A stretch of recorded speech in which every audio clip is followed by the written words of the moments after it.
Alhamdulillah, Alhamdulillahi Rabbil Alameen, wassalatu wassalamu ala Sayyidil Mursaleen, amma ba'd, fa'a'udhu billahi minash shaitanir rajim, bismillahir rahmanir rahim, as-salatu wassalamu alayki ya Rasulallah, wa ala alika wa ashabika ya Habiballah. الصلاة والسلام عليك يا نبي الله وعلى آلك وأصحابك يا نور الله. Excellence of reciting Durood. The exalted Prophet sallallahu ta'ala alayhi wa alihi wasallam said, enhance your gatherings by reciting Durood and Salam upon me, as your reciting Durood upon me will be Noor on the Day of Judgment. Insha'Allah Azza wa Jal. Sallu ala al-Habib sallallahu ta'ala ala Muhammad sallallahu alayhi wasallam. The Holy Prophet sallallahu ta'ala alayhi wa alihi wasallam said, I swear by the one under whose omnipotence my life is, if people see a dead person's, meaning destination, and listen to what he says, they would forget the deceased and get concerned about themselves. When the deceased is placed on the plank, his soul sits up and says, O my family and friends, don't let this world deceive you as it deceived me. I collected halal and haram wealth and then left it for others. Its profit is for them and its loss is for me.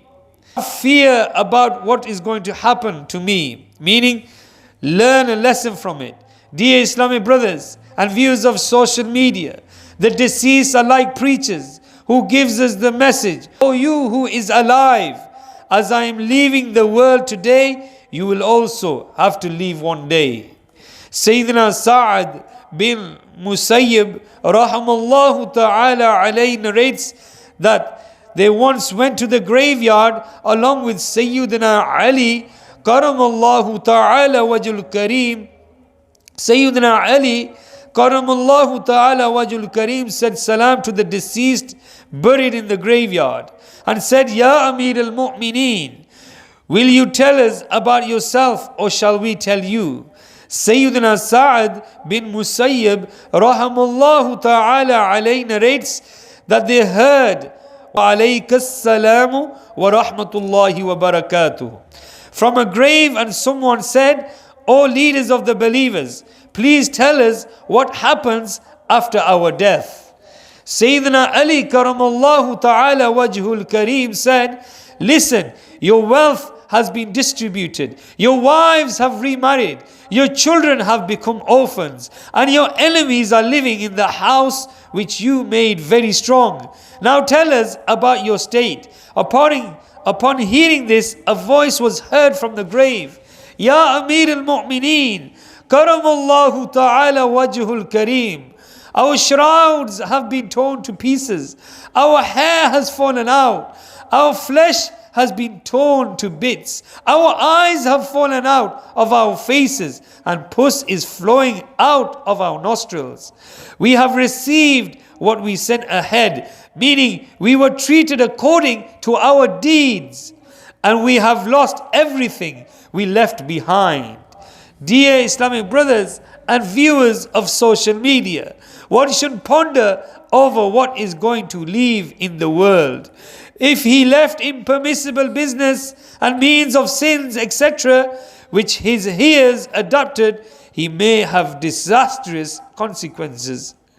So inshallah, last parable, let's listen to a heart-trembling incident. An Islamic brother sent a letter from Britain, which I will try to present in my own words. A pious man who lived in Sindh said, one night I went to the graveyard where I sat near a new grave so that I could take some admonition. While sitting here, I fell asleep and saw the buried person in my dream. I saw that the deceased was burning in the fire, and while he was screaming, help me, help me. I asked him, how can I help you? He said, I died a few days ago and my son is watching a film on television at this very moment.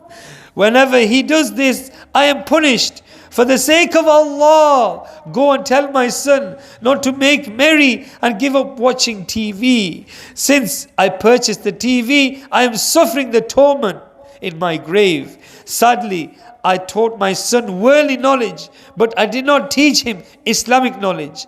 I did not stop him from committing sins, nor I made him aware of the matters of the grave and the hereafter.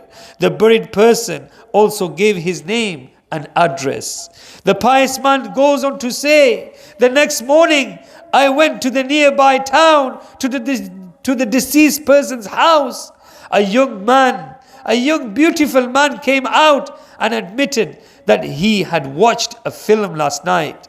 And when I told him about my dream, and he started to cry and cried and threw the TV outside his house.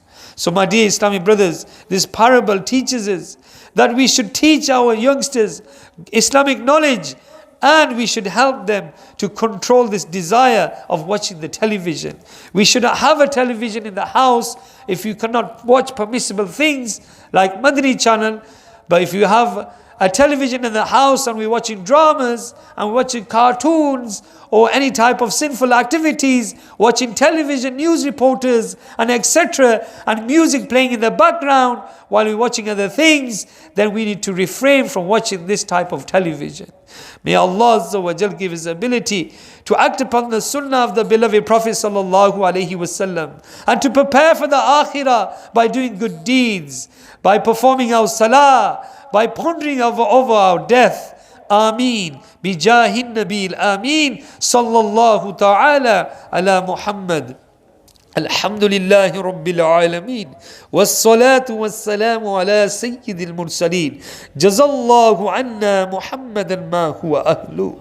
Ya Allah Azza wa Jal, accept our Salat al-Asr in your court. Ya Allah Azza wa Jal, we've listened to a dars regarding the effects of television and the night in the grave. Ya Allah Azza wa Jal, the adhab that a person receives in the grave. Ya Allah Azza wa Jal, let us ponder and think and reflect and prepare for this when we come towards our death. Ya Allah Azza wa Jal, give us the ability to come in the mahol of Dawat-e-Islami. Ya Allah Azza wa Jal, give us the ability to wake Muslims for Salat al-Fajr, to invite Islamic brothers towards the masjid, to deliver dars, to travel on the Madani Qafila, to fill in our Nek Amal booklet. Ya Allah Azza wa Jal, enlighten our hearts, give us nur on our faces, and give us success in this life and the hereafter. Ya Allah Azza wa Jal, accept the du'as of the majlis and accept the du'as of the people of the social media. Ya Allah Azza wa Jal, those brothers and sisters who are listening via radio, Ya Allah, accept their sincere du'a for the sake of the beloved. Those who are affected by the pandemic, Ya Allah Azza wa Jal, give them safety and security and restoration. Ya Allah Azza wa Jal, protect our Kashmir and all the Muslims around the globe who are inflicted with tribulation and oppression. Ya Allah Azza wa Jal, remove this oppression from them. Ameen. Sallallahu ta'ala ala Muhammad. Ya Allah Azza wa Jal, we've heard that many buzurgs are leaving us, many deaths are occurring. Ya Allah Azza wa Jal, our uncle Khalid Hussein and brother Fiaz, Uncle Fiaz has just passed away. Ya Allah Azza wa Jal, grant them a place in paradise, make their accountability easy. Ya Allah, give the household sabr jameel. Sallallahu ala nabiyil ummi wa alihi sallallahu alayhi wa sallam. Salatan wa salaman alayki ya Rasulullah. Subhana rabbika rabbil izzati amma yasifun. Wa salamun ala al-mursaleen. Walhamdulillahi rabbil alameen.